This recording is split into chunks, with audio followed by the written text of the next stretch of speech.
एक महत्त्वाची बातमी, जैन समाज आणि माझं खूप चांगलं नातं आहे असं मुरलीधर मोहोळ म्हणाले। जैन समाजासोबत माझी चर्चा सुरू आहे। येत्या 1-2 दिवसात आमची भेटही होणार असल्याचं मुरलीधर मोहोळ म्हणाले। तर काय मार्ग काढता येईल यावर आम्ही चर्चा करणार आहोत, अशी ही माहिती मुरलीधर मोहोळ यांनी दिली आहे।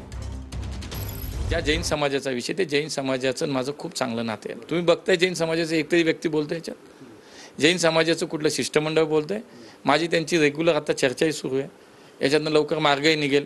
आता तो व्यवहार चुकीचा का बरोबर हे न्यायालय ठरवेल, धर्मदायक ते ठरवेल, त्यात माझा संबंध कुठं आहे मी ते तर स्पष्ट केलं आहे। पण बघा तुम्ही ज्यांचं काम, ज्यांचा विषय आहे त्यातलं कुणीच बोलत नाही, त्यांच्या खांद्यावर ठेवून राजकारण, बंदूक ठेवून राजकारण चाललंय। तर ते कोण करते ते दिसतंय तुम्हाला, मला ते नावं घ्यायचं, मी निवडणूक नाव नाही घेतलं, आता मला नाव घ्यायची इच्छा नाही। राजू शेट्टी देखील काल म्हटले की तुम्ही आता या सगळ्या लोकांचं नेतृत्व करावं, कारण तुम्ही या शहराचे खासदार आहात।